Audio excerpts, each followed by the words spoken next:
Olá, amigo assinante, estamos iniciando nosso programa Grandes Negócios na TV. Hoje um convidado muito especial, Flávio Capaz. Ele é empresário, coach, treinador e palestrante, sócio da empresa global líder Excelência Humana. Tudo bem, Flávio? Boa noite, tudo bem, Marchiori? É um prazer tê-lo aqui com a gente. O prazer é meu.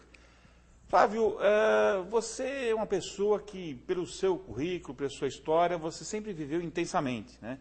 E parece que até para nascer a coisa foi realmente bastante mexida. Conta um pouquinho esse planejamento que seus pais fizeram. Na realidade eu sou raspa de tacho, né? Uhum. Então eu tenho como história pregressa antes do meu nascimento que meus pais queriam muito ter um segundo filho, mas demoraram 18 anos, Marchiori. 18 anos. Minha mãe chegou a fazer um tratamento que era uma desobstrução das trompas de falópio lá, muito dolorido. Agora, 18 anos me parece um pouquinho de... Exagerado. Né? Eu acho que foi uma generosidade da parte dela querer dizer que eu não fui um acidente.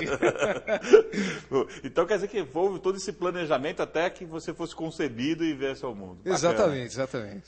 Você, embora ainda sendo bastante jovem, Obrigado você foi criado num ambiente bastante assim rígido, né, para ter os seus pais Exato. um pouco mais de idade e tal, e respeitando os valores importantes para a vida. Fazendo comparação da tua criação e que você veio fora com jovens, você acha que estão perdendo um pouco esses referenciais? Eu diria o seguinte, hoje a juventude ela está bastante crítica, não aceita qualquer coisa, né? E tem uma personalidade muito mais manifesta do que era permitido às gerações anteriores, né? Sim. Nas gerações anteriores você era muito mais compelido a seguir aquilo que era esperado de você. Hoje eles são extremamente críticos. Isso é bom, desde que a crítica se estenda também para eles próprios e que eles possam, então, quando se tornarem mais, digamos, estiverem na fase mais produtiva como executivos, também não se achem donos da verdade, né? Agora, é uma geração pragmática, é uma geração crítica e é uma geração que, até certo ponto, se torna um pouco rebelde. Porque os pais hoje dão uma liberdade interessante, mas a partir de um determinado ponto ela vira um pouco liberalidade. Então você hoje vê um pouco os jovens interessados em ter sucesso na vida, mas querendo qualidade de vida. Isso também é bom. Então tem facetas que são boas e que são más, aí depende. Às vezes eu observo no jovem um pouco de falta de comprometimento, Sim. de querer responsabilidade. Você não vê isso também? Na realidade eu percebo que eles fogem um pouco da responsabilidade com medo que isso os aprisione dentro de um sistema já pré-elaborado. Sim. E esse sistema pré-elaborado é complicado. Eu tenho sobrinhos, filhos da irmã da minha esposa, um deles é meu afilhado, ele é bastante inteligente, para uma criança pequenininha, ele é inteligente, perspicaz, sagaz, só que tem uma personalidade muito forte. Se a minha cunhada e meu cunhado não tiverem... Vacilou? Ele lidera. Ele lidera. Então, é interessante deixá-los ter essa manifestação de personalidade, de pragmatismo, sim. Mas é interessante também pôr limites, porque a vida nem sempre é cor-de-rosa, né? E às vezes... Sabe, eu vi uma frase outro dia, que eu tenho filhos já, um 21, outro 18, Bacana. Dizendo o seguinte: o que os pais não conseguem ensinar, a vida ensina, só que sem amor. Sem dúvida. Eu acho essa frase bem forte e bem interessante. É complicada, é bem complicada. E aprende de uma forma ou de outra, né? Mas só que sem amor, né? É complicado, é bem complicado. Você é descendente de? Eu sou descendente de algumas raças, mas as mais próximas são libanês e italiano. Uhum. Libanês por parte de mãe e italiano por parte mistura, de pai. Hein? Pois é, meu sangue não corre, né? Ele borbulha. E como é que isso influenciou na tua personalidade, no seu jeito de ser? Eu acho que a parte italiana é muito bacana, muito legal, porque ela deu oportunidade, pela própria forma afetuosa e relacional que ela já insere dentro do contexto familiar, a pessoa, ela já trabalhou em mim a característica de me relacionar com as pessoas, de ser expansivo, de gostar de relacionamento interpessoal. Isso é fabuloso na descendência italiana. E na descendência libanesa, o que eu posso destacar é a necessidade de negociar, né? Se você não negociar, você não consegue nem um doce, não tem conversa. Tem que sair de manhã já pensando o que você vai fazer para negociar bem hoje. A diferença da mãe libanesa e da mãe italiana, tem até uma piada que exprime isso. A mãe italiana fala, mangia, se não te mato. E a mãe libanesa fala, filhinha, mangia, senão mamãe se mata.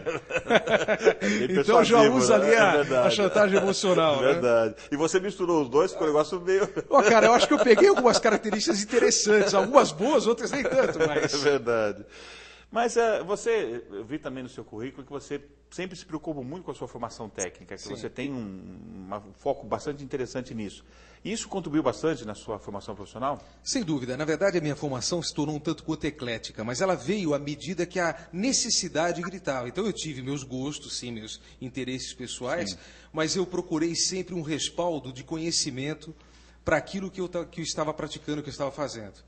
E como eu tive uma inicial formação em exatas, e essa formação acabou clamando por um conhecimento mais humanístico, eu acabei enveredando meus estudos para a área humanística, que, na verdade, me permitiu entender um pouco mais do relacionamento interpessoal e ter sucesso da minha atuação. Bacana.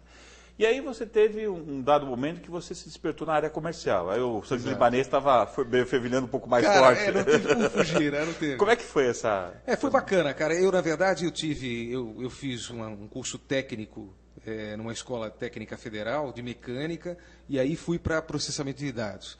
Mas... para que eu estagiasse, antes mesmo de eu poder estagiar, eu precisava já ter a minha certa independência financeira para não ficar pedindo dinheiro para o pai e para a mãe, que, inclusive, que tinham migrado de uma classe média para uma classe média baixa. Que encontrou com muitas famílias, né? Exatamente, dificuldades bem naturais mesmo para quem viveu no Brasil naquela época. Né? Eu estou falando de final de anos 70, 80, quer dizer, 83 mais ou menos. Sim.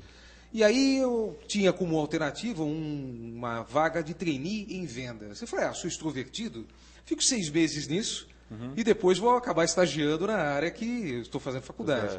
Só que acontece que o micróbio das vendas me pegou. Contagiou mesmo. E eu acabei me interessando até pelo desafio.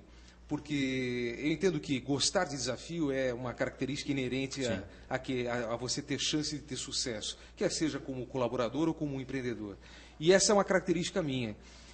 Quando eu me vi diante de uma situação que não tinha uma lógica racional, algumas pessoas agiam de uma forma num perfil de cliente e tinham sucesso.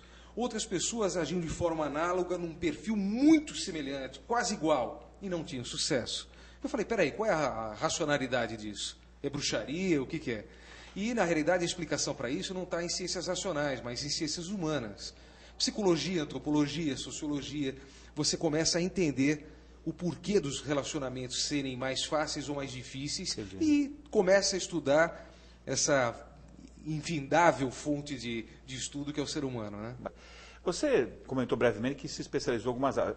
Formou-se em algumas áreas, fez algumas faculdades. O que você fez ao longo da sua vida? A primeira foi tecnólogo em processamento de dados por força inerente da tendência exata. Depois eu pensei até em fazer psicologia, porque eu já estudava um pouco como autodidata, mas acabei fazendo direito. E direito abriu um pouco a minha visão para o lado humanístico, me forçando a entender um pouco a antropologia, o comportamento humano e... Cara, isso é impagável. Você começa a ligar os pontos e entender alguns porquês. Sim. Depois eu tive a oportunidade, como colaborador e como empregado, de ter um estímulo a fazer a administração. Eu fiz administração e fiz um MBA em marketing. E aí, depois, já como consultor, por prazer próprio, aí eu fui para mestrado e doutorado em filosofia. Aí, puro prazer. Cara, filosofia é uma coisa que me encanta, viu? Eu sou... Cara, somos filósofos. É verdade, verdade. A real é essa. Mas estudar, né, se especializar, deve ser um negócio fantástico, né? Você veja só, Marchiori, não te cortando, mas você veja que interessante. Você falou do empreendedorismo até do empregado. Você vai de Sócrates até Nietzsche, e você percebe em todos os filósofos um traço comum da autossuperação. Bacana. Que tem a ver com o desafio, que tem a ver com o espírito empreendedor que o empregado tem que ter. Se o empregado recebe um projeto como missão ou tem uma meta, e olha para ela e fala, puxa, eu vou tentar. Não vai conseguir. Já está 50% perdido. Agora, se ele encara aquilo como desafio, como prazer, como realmente eu vou conseguir, quais são os obstáculos a serem transpostos? Aí, com certeza, ele está se autossuperando e ele cresce. E se a empresa que ele estiver não o reconhecer como alguém que cresceu e que merece, então, ter uma ascensão, É porque ele não está na empresa certa. É verdade. E ao contrário do anterior, 50% já está superado. O resto é só conduzir, né? Exatamente. Bacana. Há uma frase mãe, se você me permite, Claro, claro.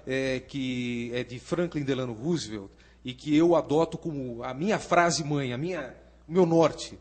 Ele diz: prefiro arriscar-me em coisas grandiosas, podendo alcançar triunfo e glória, mesmo me expondo à derrota, do que fazer fila com aqueles que vivem numa penumbra cinzenta e que jamais gozam ou desfrutam ou perdem alguma coisa. Então, eles jamais sabem o gosto nem da derrota nem da vitória. Eu poderia classificar assim a coluna da mediocridade, né? Exato. Que é a pessoa que se permite nada, né?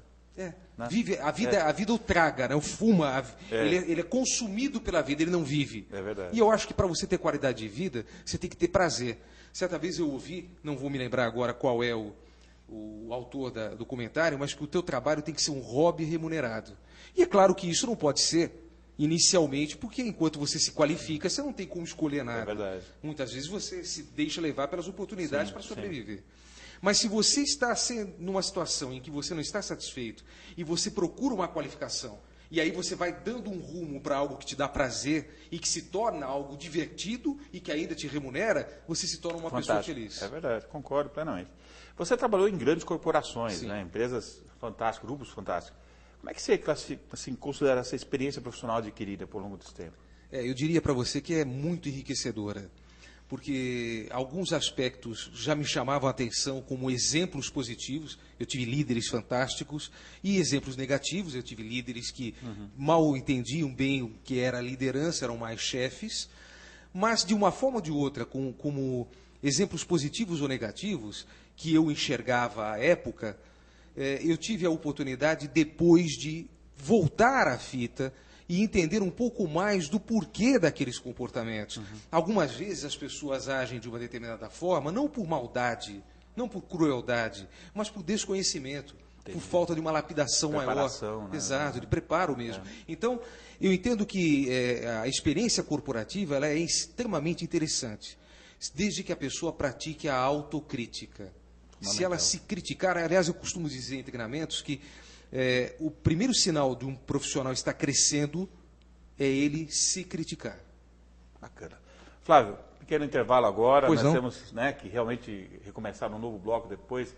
Você vai ter mais de Flávio Capaz. Se você gostou do primeiro, eu tenho certeza que vai gostar do segundo. Tem bastante coisa interessante. Espero você lá. Até mais.